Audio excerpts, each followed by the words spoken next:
muito boa tarde, muito bem-vindos à Feira do Livro, mais concretamente à Praça da Fundação. Este é mais um debate a partir de um livro publicado pela Fundação Francisco Manuel dos Santos. Hoje vamos falar sobre investimento em ciência e por isso está connosco a autora Maria de Lourdes Rodrigues, ex-ministra da Educação, a economista Susana Peralta e Maria Mota. Vamos falar sobre como se tem desenvolvido a ciência em Portugal, com que investimentos, quais são os seus propósitos, os desafios, os riscos envolvidos. E eu queria começar por um exemplo concreto, já que temos aqui a Maria Mota. A Maria Mota tem-se focado no estudo da malária e nos mecanismos que fazem com que a infecção se agrave ao ponto de se tornar uma doença mortal. É doutorada em parasitologia molecular pela University College London, no Reino Unido, e mestre em imunologia pela Universidade do Porto.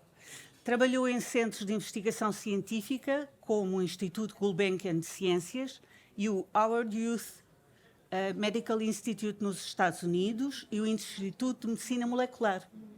Com mais de 100 artigos publicados em revistas científicas e 4 patentes, já recebeu dezenas de prémios nacionais e internacionais, entre os quais o Prémio Pessoa, em 2013, e o Sanofi Institute Pasteur, em 2018.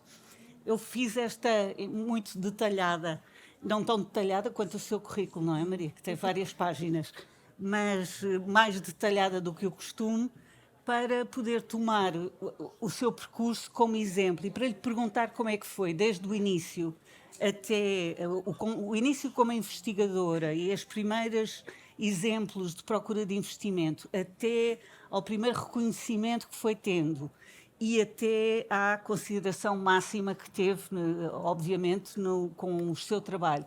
Como é que foi evoluindo? E que peso é que tem realmente o trabalho individual? Eu acho que é um trabalho coletivo, é um trabalho de equipas e são sempre equipas diferentes, mas mais para as pessoas entenderem, as que estão aqui, as que estão lá em casa, o que eu acho, o trabalho científico, e eu falo muito da área biomédica e pode haver ligeiras diferenças se depois é mais da física, da matemática, ou se é das ciências sociais, etc. Mas nas áreas mais das ciências da vida, e não é assim tão diferente para os outros aspectos, nós começamos por fazer um doutoramento.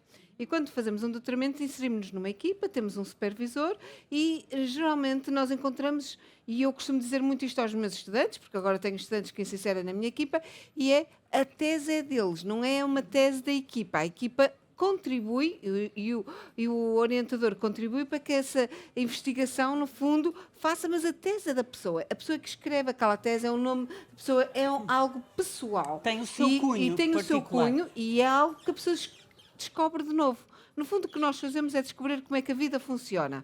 E isto é o objetivo, nós percebermos como é que a vida funciona e tem que ser, para ser ciência, tem que ser sempre algo novo, vermos algo que ninguém viu antes. E este é normalmente como nós começamos. Depois temos um percurso, depois de acabarmos o doutoramento, se fizermos uma carreira mais ou menos, digamos, linear, fazemos um pós-doutoramento que estamos noutra equipa e deve ser uma equipa diferente daquela, e é por isso que, no fundo, a mobilidade é tão importante e o inbreeding é tão mau. Ou seja, portanto, é importante sabermos isso. Inserimos-nos noutra equipa, noutra instituição, para fazer digamos, uma etapa que se chama de pós-doutoramento. Esta etapa de pós-doutoramento, geralmente, ainda estamos inseridos numa equipa que é liderada por outras pessoas, ou outra pessoa, mas simplesmente nós já temos uma certa independência e começamos a encontrar aquilo que nós chamamos o nosso próprio nicho. Se nós queremos criar a nossa própria equipa, temos que começar a encontrar aquele nicho que nós sabemos que é aquilo que gostaríamos de fazer. Maria, A área não tem que ser igual. Quando se encontra esse nicho, começa-se logo a descobrir quais são os investidores possíveis? Ou seja, quando nós fazemos um pós-doutoramento, a nossa aprendizagem não foi só estar a escrever uma tese, estar a desenvolver exatamente quais são os nossos princípios em termos científicos e aprender como é que é cientista, mas no pós-doutoramento estamos a começar a compreender como é que aquele líder daquela equipa faz, encontra os seus próprios investimentos, etc. E, portanto, essa aprendizagem é uma aprendizagem que eu agora, como chefe de equipa, tenho que dar aos meus pós-doutorandos que querem fazer esse tipo de carreira e que vão ter que encontrar os financiadores e vão ter que encontrar os financiamentos que lhes permitem simplesmente pagar aquele nicho que essa pessoa quer desenvolver. Digamos que o sucesso ou não do financiamento, o que é que depende? Depende das ideias da pessoa, depende do currículo da pessoa, o que a pessoa foi capaz de fazer aquilo. Porque se eu for financiador, o que é que eu vou ver? A ideia é boa ou não e esta pessoa é capaz ou não de desenvolver essa ideia. E, no fundo, é isso que está em jogo. E claro que depende do ecossistema e do ambiente em que a pessoa está inserida e há muitos ou poucos investimentos. Pronto. No fundo é isto. E o que eu lhe perguntava também é muito simples. O ecossistema português, como é que ele tem evoluído? Bem, mal? Claro. Aqui, Já obviamente, vamos. a autora é a pessoa certa e escreveu este livro, que é tão... Eu acho que qualquer pessoa em Portugal que se interessa pela forma de criar conhecimento devia ler este livro, no sentido de que é muito direto, é simples e percebemos porque é que é tão importante para o país financiar ciência, porque é que há determinadas metas e não é só porque os cientistas dizem que é importante esta meta ou aquela, e porque é que é importante para criarmos massa crítica. Portanto, o que eu diria é que eu cheguei a Portugal há 23 anos, ou seja, cheguei em 2002, comecei a trabalhar no Instituto Gulbenkian de Ciência e tenho que dizer que essa primeira década foi uma década de um entusiasmo brutal. Estávamos muito a voltar, eu sou daquela geração, acho que a Susana é um bocado da mesma geração, em que o financiamento de Portugal, para irmos para fora, para estarmos fora, etc., estávamos todos a voltar. E claro que competíamos uns com os outros para os recursos, mas também tínhamos a noção de que para o país ter sucesso, nós todos nos tínhamos que unir. Portanto, quando diz que é uma coisa individual, claro que há um certo individualismo, mas a cooperação é essencial. Se nós não cooperarmos, se nós não tivermos várias instituições fortes, se não tivermos muitos cientistas fortes, é muito difícil alguns sobreviverem. Portanto, nós temos que ter a noção que é preciso. Hoje em dia gosta-se muito da palavra ecossistema, mas eu gosto muito. É preciso ter um ambiente muito bom, com muita gente a trabalhar para o mesmo aspecto, não na mesma área científica, não, mas para todos trabalharmos, para criarmos uma estrutura para que isto funcionasse. E eu tenho que dizer que esta primeira década foi uma década muito entusiasmante. Acho que estávamos todos com a ideia de que isto ia ser maravilhoso e que íamos. Acho que havia um certo. Eu não quero dizer ilusão, porque eu acho que ainda vivo essa ilusão, porque senão já não estava cá, e portanto continuo a achar que isto vai ser um sucesso, mas naquela altura todos acreditávamos mesmo. Tudo sorria. Tudo sorria. Vamos ver o que diz a Maria de Lourdes sobre isso, não é? O que se passou depois. Posso claro, passar? Claro. Maria de Lourdes, eu queria que juntasse nesta resposta a razão por que escreveu este livro e é uma pergunta muito simples. A meta dos 3% do PIB de investimento é uma ambição viável e suficiente para Portugal de investimento ou não? Eu penso que a resposta é uma resposta simples. Quando nós falamos de 3% sobre o PIB, estamos sempre a falar de um valor que tem em conta a dimensão e a riqueza de um país. Porque a questão, quando se coloca 3%, mas porquê 3%? Somos um país pobre, não temos recursos, somos um país pequeno, mas precisamos mesmo de 3%. Ora, a meta dos 3% é viável e é muito razoável porque ela tem em conta a dimensão e a riqueza de um país, portanto isso não se pode discutir. Aquilo que se pode discutir é a outra dimensão deste indicador, porque ele revela a ambição que os governos têm, que os países têm para a ciência. E ou têm essa ambição e procuram seguir um caminho, ou não têm essa ambição e não seguem esse caminho. E, portanto, Portugal não atingiu ainda a meta dos 3%. É muito importante que faça esse caminho, mas é importante porque é importante porque todos os países que se pretendem desenvolvidos têm que construir um sistema científico. Não há país que ambiciona ser um país desenvolvido, um país que se compara com os países da Europa, que não tenha um sistema científico desenvolvido. E, portanto, para desenvolver o sistema científico é necessário, em primeiro lugar, recursos financeiros. Recursos financeiros para quê? Penso que o exemplo da Maria, à medida que ela ia falando do que foi o seu percurso, dava conta das várias dimensões do investimento público ou da política de ciência, se quisermos. O investimento público em ciência ou da política de ciência. Quando a Maria fala, eu fui fazer doutoramento, há uma política de formação doutoral de formação de quadros para a investigação. E o doutoramento é o primeiro passo nessa formação. Quando refere que regressou e foi trabalhar nesta ou aquela instituição. O trabalho de ciência precisa de instituições que façam o acolhimento dos investigadores, das equipas de investigação, que os acolham e que lhes proporcionem condições para desenvolver o seu trabalho. É necessário o financiamento destas instituições, como é necessário o financiamento das infraestruturas laboratoriais para que os investigadores possam desenvolver o seu trabalho de investigação.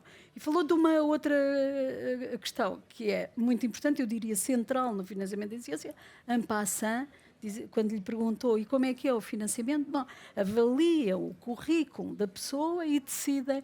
Ora, o que distingue verdadeiramente, na minha opinião, a política científica de todas as outras áreas de intervenção do Estado, mas de todas as áreas de intervenção do Estado, é a avaliação.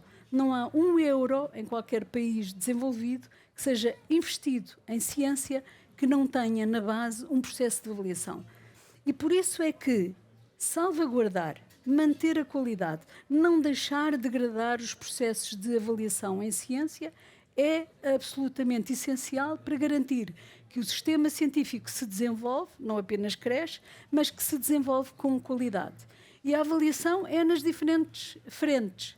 Para a formação doutoral, há avaliação, para se escolher quem são os jovens que têm bolsa de doutoramento. Para financiar as unidades de investigação ou os centros que acolhem os doutorandos ou mesmo os investigadores, há uma avaliação do seu funcionamento, da sua qualidade e depois um financiamento. Para os laboratórios, há uma avaliação e depois se decide sobre o financiamento. A avaliação é o que distingue. Na política económica, pode haver financiamento de empresas sem avaliação.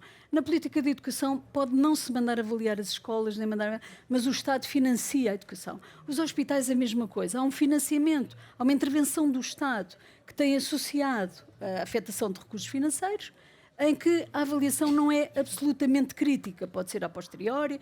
Em ciência, aquilo que permitiu o desenvolvimento científico em todos os países desenvolvidos foi o sistema rigoroso de avaliação de todas as frentes da política educativa.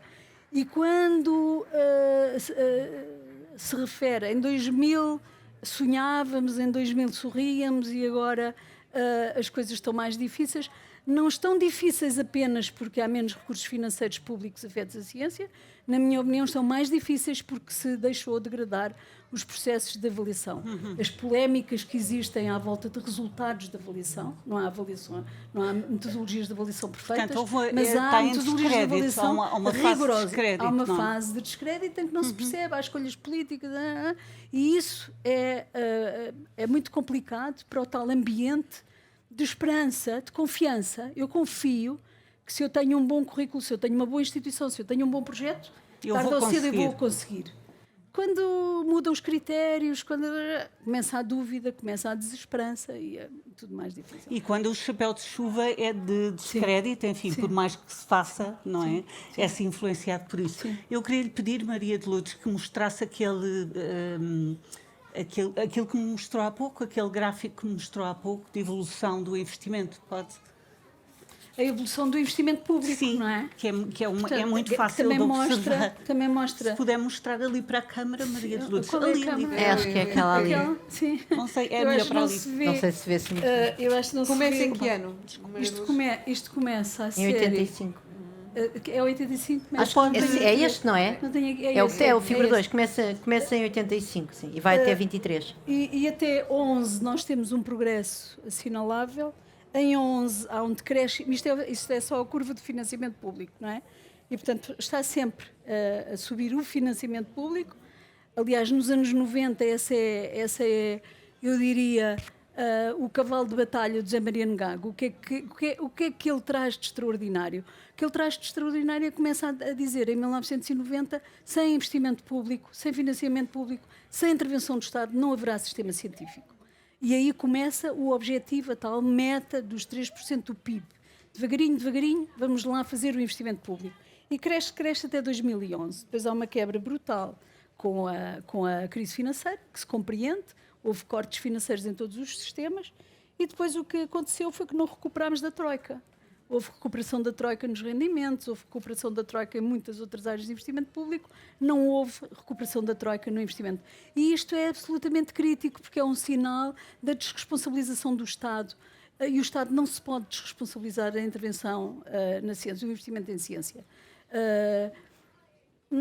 Pode não haver muitos recursos, mas não pode haver desresponsabilização do Estado. Isso levar-nos-ia a outra questão, porque é que o Estado é tão importante na ciência e pode não ser em outros setores. Mas é outra questão. O manifesto Só para uma a coisa, ciência... essa era a partir de 2001, acho. Esta era a partir de Desculpe lá, 2005. Maria. O Manifesto para a Ciência em Portugal, de Mariano Grago, de facto foi importantíssimo, não é? Chamou a atenção para isso. O que é que, quanto da sua experiência ministerial é que pôs na sua visão presente neste livro? Bom, eu não fui Ministra da Ciência. É claro, evidente, mas a sua experiência daquilo que são os mecanismos governamentais e aquilo que é a capacidade que o Estado tem para absorver, por exemplo, aquilo que é manifestamente necessário, e aqui pego num manifesto de Mariano Grago, para uma sociedade em determinado momento. Os recursos públicos são sempre limitados e é preciso fazer escolhas. Fazer política é fazer escolhas. No caso da ciência, um país que escolhe desinvestir em ciência, que decide que não vale a pena, desistiu de se desenvolver, porque não haverá desenvolvimento nem progresso em ciência. E isso é que é crítico para as novas gerações, sobretudo para as novas gerações. Que é um processo também cumulativo de conhecimento, de reforço das instituições, de formação de gerações de investigadores. E, portanto, quando se desinveste, até pode haver fontes alternativas de financiamento. Mas o Estado é essencial, o financiamento do Estado é essencial para garantir não apenas a sustentabilidade do sistema científico, como o seu desenvolvimento equilibrado. Porque vamos lá ver o que é que temos no financiamento da ciência em contraponto. Temos ou o Estado ou o investimento empresarial. Bom, mas as empresas investem, sobretudo, em desenvolvimento de produtos e de soluções para ganharem capacidade competitiva no mercado em que operam. Há muitas áreas de saúde pública, de alterações climáticas, há inúmeras áreas, para já não falar nas ciências fundamentais, que não interessa às empresas, não é do seu interesse imediato de investir. E, portanto, só o Estado é que pode garantir. Há áreas do desenvolvimento científico que só o Estado é que pode garantir. E isto é que é importante. Susana, agora sim, ouvi-la. O financiamento do Estado é insubstituível ou é excessivo? Não, ele não é nada excessivo, ele é parco, então foi exatamente o que acabou aqui de ser dito. Eu queria se calhar dizer só uma coisa relativamente à avaliação, que eu acho que é muito importante. Não, é que a questão da avaliação, que é absolutamente essencial no financiamento científico, e já agora também é essencial numa série, nós também devíamos avaliar muito mais as políticas públicas de maneira geral para as ciências. Fala, Susana, como é que se avalia a ciência? Mas não é isso? É um exercício de grande incerteza. Ou como se avalia os projetos? Como é que se avalia a que equipas, a que laboratórios, a que projetos de investigação fundamental, aplicada, é que vamos dar mais fundos e para fazer o quê, não é? Porque quando nós nos candidatamos a um financiamento científico, tem uma vertente de recursos humanos, precisamos de contratar cientistas, tem uma vertente, por exemplo, nós em ciências sociais, de pagar dados, de pagar capacidade computacional para tratarmos esses mesmos dados. Portanto, depois temos também uma vertente de poder financiar idas a conferências, porque se nós estivermos aqui sozinhos aqui em Portugal a fazer ciência, isso não interessa a ninguém, não é? Portanto, precisamos de viajar, precisamos também muitas vezes de fazer estadias nos estrangeiros, visitar coautores, trazer cá coautores, isso tudo custa dinheiro. Pronto, a Maria depois tem uma parte de componentes caríssimas que, felizmente, nós em economia, além dos dados, não trabalhamos com reagentes, enfim. Mas, pronto, isso é a natureza do financiamento. Agora, quando se está a avaliar a quem é que se vai dar dinheiro, é um exercício de grande incerteza. E isso é inerente e não tem mal nenhum. E nós nunca sabemos, quando estamos a financiar um projeto científico, se aquilo vai ou não vai trazer resultados, certamente não no curto prazo. Há muita ciência que fica numa gaveta e depois, passado 10, 15 anos, de repente aquilo até pode ser interessante, ou não, ou pode ser um completo flop. Isso faz parte do processo da produção científica. E é por isso é que a questão da avaliação também está ligada à questão da dimensão do financiamento. É quase impossível que numa avaliação deste tipo, com tanta incerteza fundamental inserida no próprio processo, que não se façam erros. É normal, portanto, que a pessoa se engane. Que haja 2 ou 3 projetos que não foram financiados e deviam ter sido, e que ouça 2 ou 3, é normal. Há uma margem de risco que tem que ser assumida perante a importância do investimento e do projeto. Só que o problema é que quando o investimento é tão curto, quando o dinheiro para gastar é tão curto, nós temos a certeza que nos estamos a enganar entre projetos muito bons e projetos bons. O ideal é haver mais dinheiro, que é porque nós estamos a enganar sempre. Há uns que realmente aparecem que são extraordinários, depois há uns que aparecem que realmente não dão. E depois há uns que a pessoa não tem muita certeza. E o ideal é que o dinheiro seja o suficiente para quando nós estamos a decidir aonde é que pomos a barra, que nunca estejamos a correr o risco de nos enganarmos. Exatamente. E deixar excelentes de fora. É isso, exatamente. Isso é muito importante. Obrigada, Maria. Mas isso é mesmo muito importante. Há uma dimensão da qualidade da avaliação ou de minorar os erros que se fazem na avaliação, que são inerentes. Para além, depois há estas confusões, que é outra coisa. Eu estou a falar mesmo a avaliação mais bem feita, mais transparente, mais cuidadosa pela equipa mais competente, vai sempre fazer erros de avaliação com a informação que se tem, depois passados 20 anos, olhando para os projetos, e realmente devia ter financiado isso, mas não é disso que estamos a falar. E é muito importante que haja dinheiro suficiente para, no momento em que a pessoa decide aonde é que põe a barra, saber, olha, pelo menos os que estão a ficar de fora realmente não têm grandes pernas para andar. E isso não acontece em Portugal.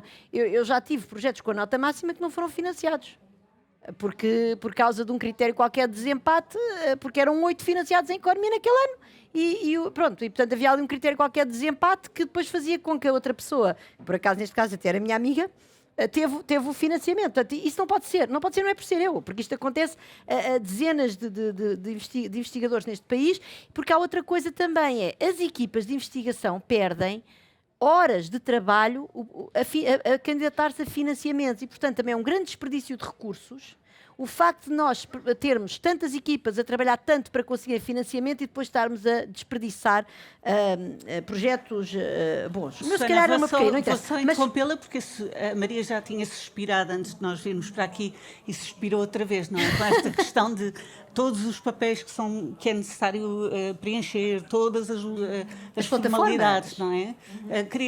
Não se esqueça do que vai dizer, Susana, não é? Eu acho que aqui a Susana trouxe acho que isto é muito importante nós percebermos. Eu acho que a ciência, e o que aqui a Maria Lourdes disse, é mesmo muito importante. A ciência está preparada para ser avaliada.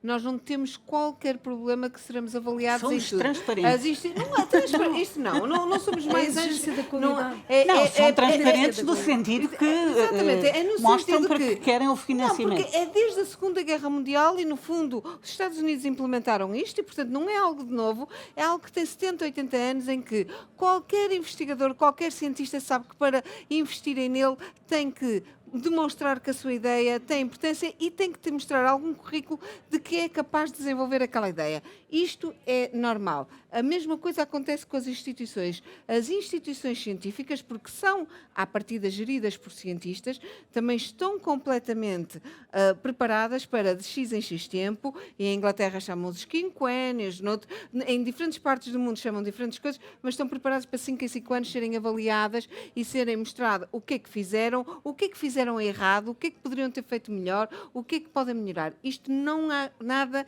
nada disto é posto em ponto casa. Assente, é ponto assente, e acho que todas as instituições e todas as pessoas que eu conheço e que no mundo inteiro e que não conheço, que se dedicam à ciência, acham que isto é o melhor método que temos até agora. Não quer dizer que seja ideal, mas é o melhor método. Agora, o que achamos é exatamente o que a Susana mencionou.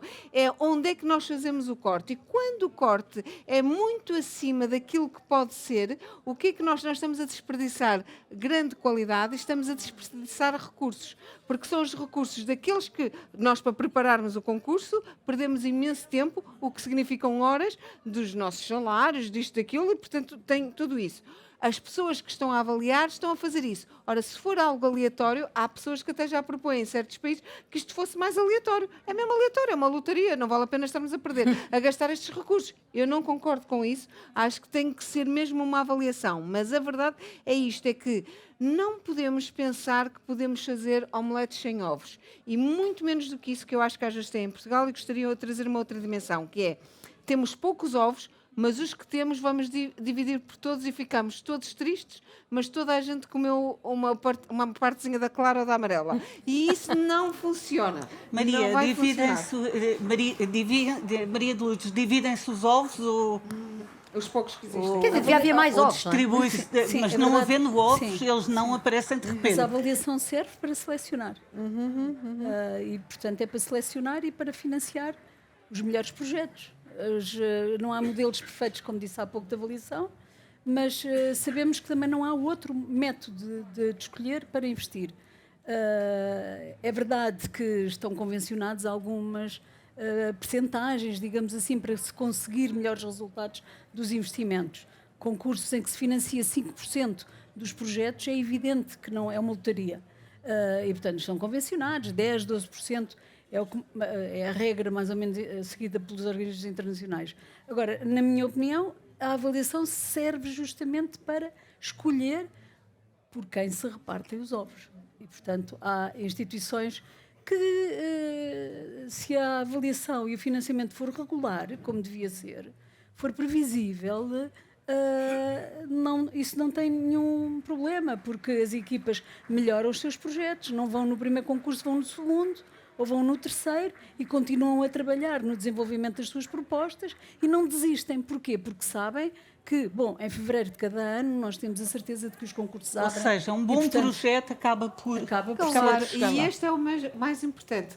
Mas eu é o mais deixei em importante. suspenso ali a não, Susana deixa eu com aquilo pensar. Não, mas diz, Maria, Não, diz. porque eu ia só dizer, é que é exatamente isto.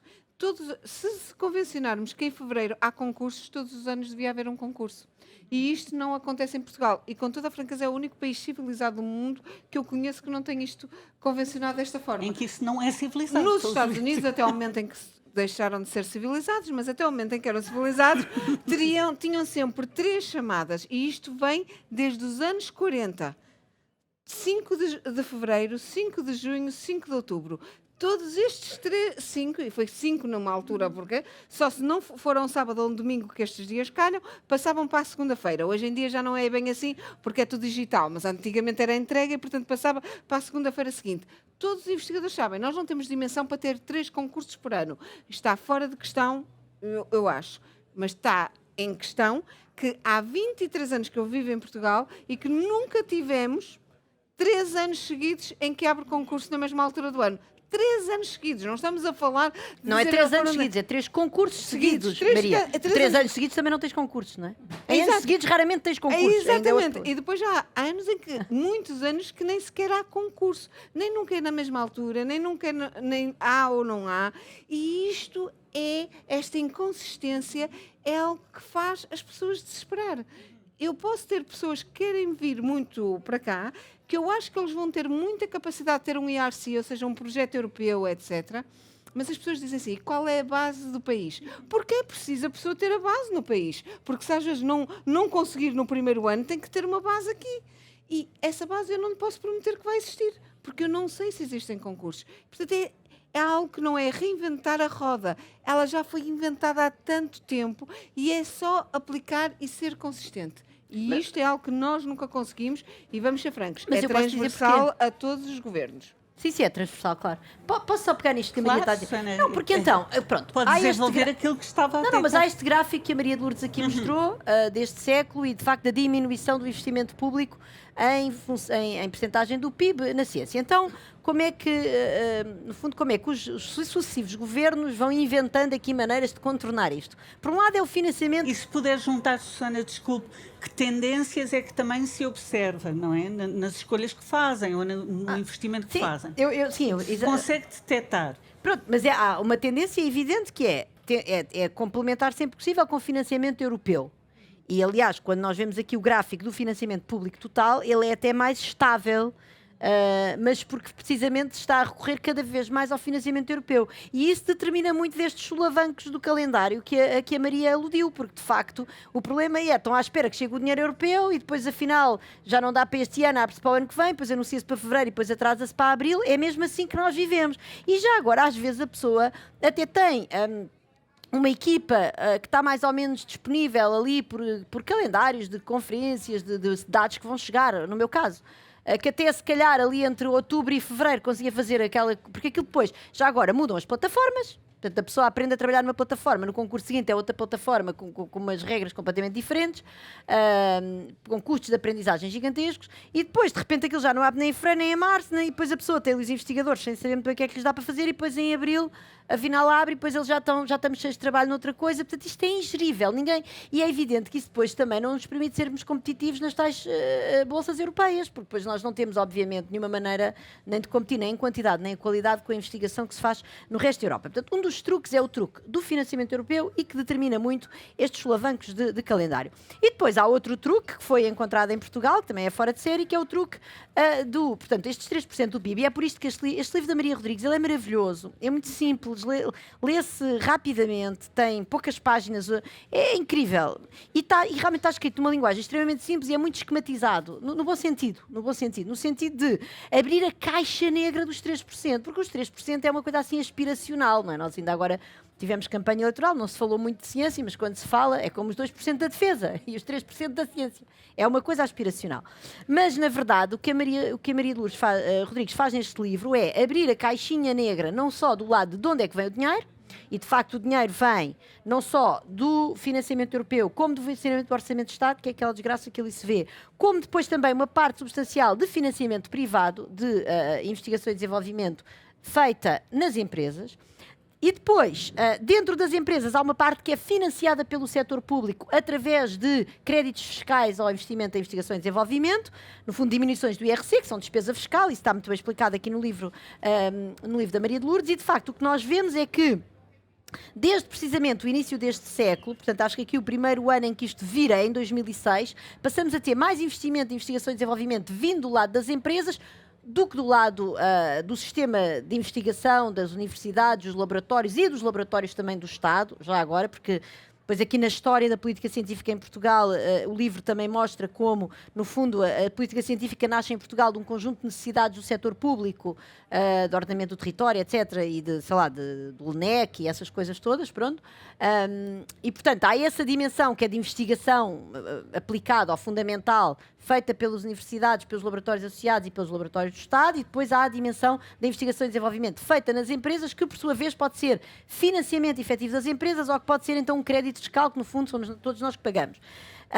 De facto, como eu digo, a maior parte da despesa em ID a partir de 2005, as empresas passam à frente do resto do sistema científico, mas, sobretudo, a Maria de Lourdes faz isso de uma maneira muito inteligente, que aliás não é surpresa, tendo em conta os créditos da autora, que ela mostra-nos que isto não é credível. Quer dizer, as empresas não fazem investigação e desenvolvimento coisa nenhuma, porque não têm recursos humanos para isso. Quer dizer, há umas que fazem. Agora, o livro discute e bem a densidade de doutorados, por exemplo, no tecido empresarial português é incompatível com aquela investigação, despesa em investigação e desenvolvimento que é declarada pelas empresas em inquéritos e pronto.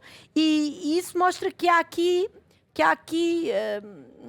agora isto são palavras minhas, não são palavras da autora, que é muito mais cuidadosa e séria do que eu, mas há aqui truques, quer dizer, há aqui truques, e esses truques servem a toda a gente, porque as empresas conseguem ir buscar benefícios fiscais, não quer dizer que não haja empresas e há, por exemplo, a Maria de Lourdes, aliás, cita algumas, por exemplo, a Bial, com uma grande densidade de doutorados e que faz efetivamente investigação, mas muitas delas, tendo em conta os recursos humanos que têm e o facto de não terem doutorados, é impossível fazer a investigação. E, portanto, isto convém a toda a gente, porque as empresas, por um lado, estão a beneficiar de um desconto em IRC e nós todos estamos a chegar aos nossos parceiros europeus e a dizer que realmente estamos a convergir para os tais 3% através deste truque que na verdade, não, e, quer dizer, e que é um truque mau porque não estamos verdadeiramente a convergir para a tal para o tal impacto positivo que a ciência pode ter no nosso desenvolvimento coletivo. Mas mesmo com estes truques estamos muito longe, ok? E mesmo com estes truques estamos longe, exatamente. E mesmo com os truques... Susana, deixa-me estamos só sobre isso, agora ouvir um pouco a Maria de Lourdes e dar aqui uns dados sobre, vamos voltar ao inbreeding, não é? E dar estes dados. Na verdade, nunca foi tomada nenhuma medida regulamentar, nacional ou local institucional, para atenuar o inbreeding, não é? Que é quando as pessoas estudam num sítio, acabam a fazer investigação ou a dar aulas no mesmo sítio, portanto fica tudo lá em casa, não é? Traduzindo assim por miúdos.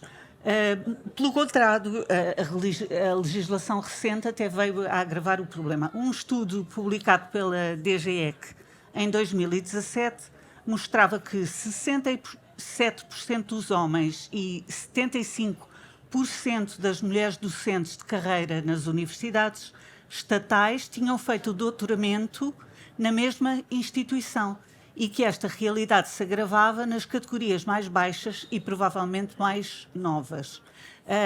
A partir de 2009, houve a obrigatoriedade de doutoramento para entrar na carreira. Como é que isto está ligado, Maria de Lourdes, e o que é que separa tanto as universidades do que são as empresas e o universo de possibilidade de carreira fora da universidade?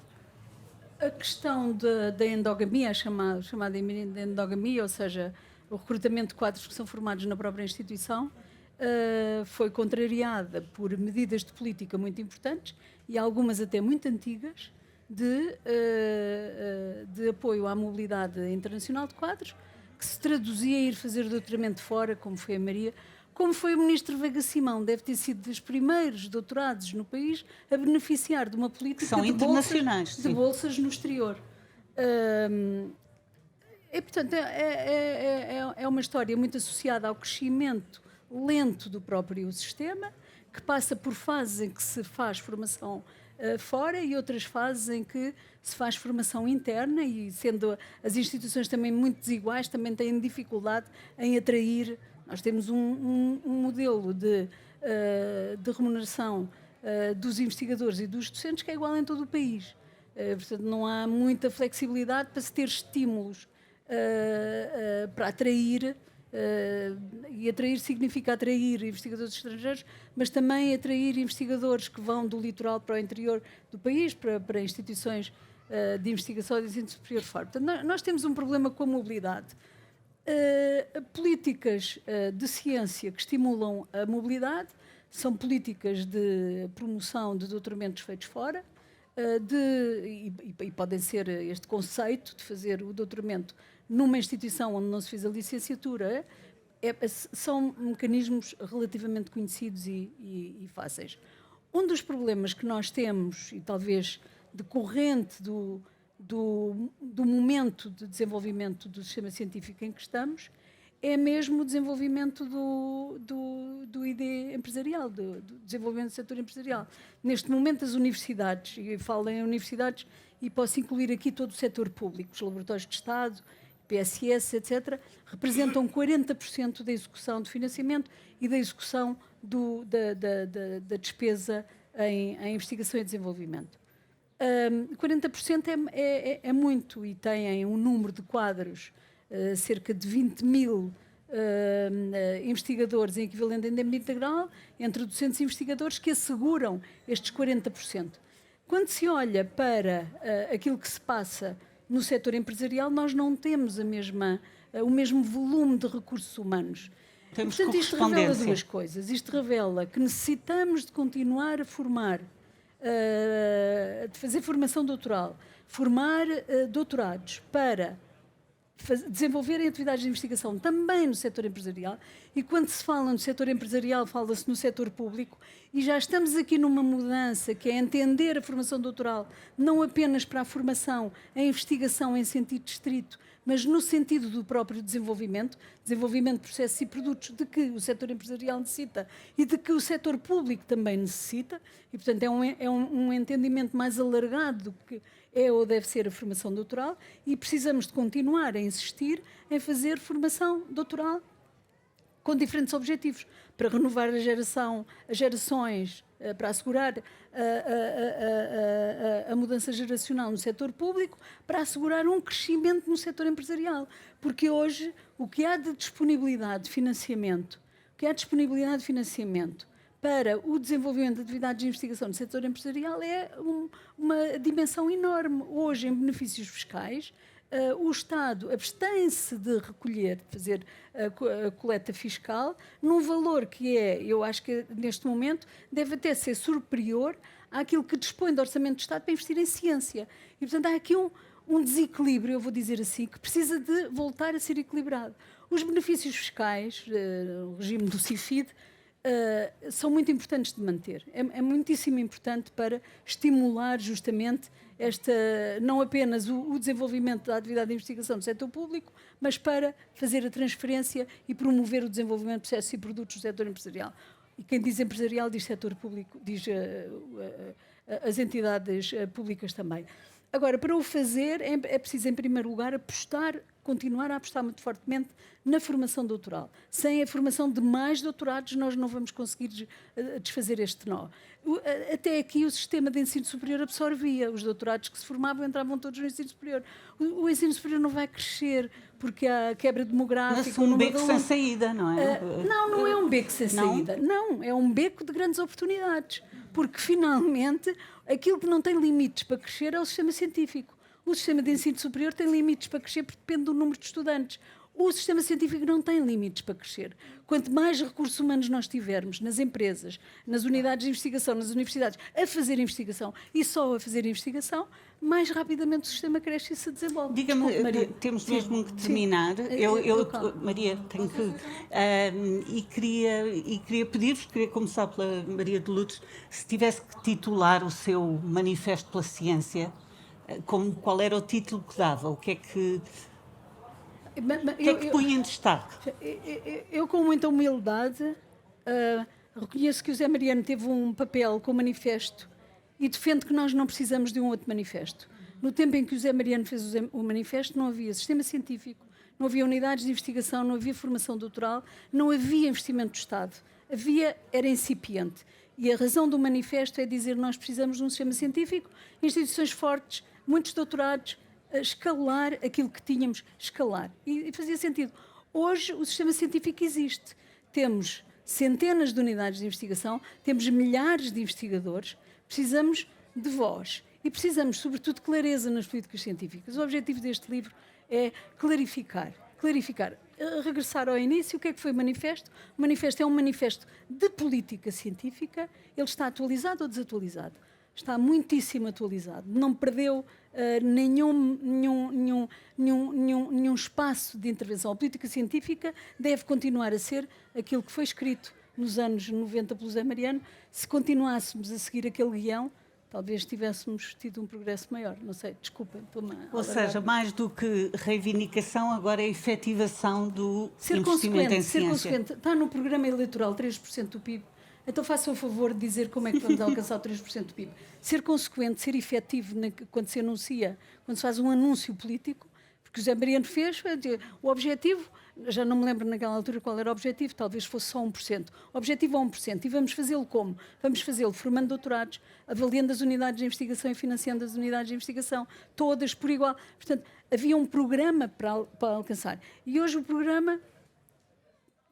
Acho que há uma grande indefinição e inconsequência, sobretudo nisso.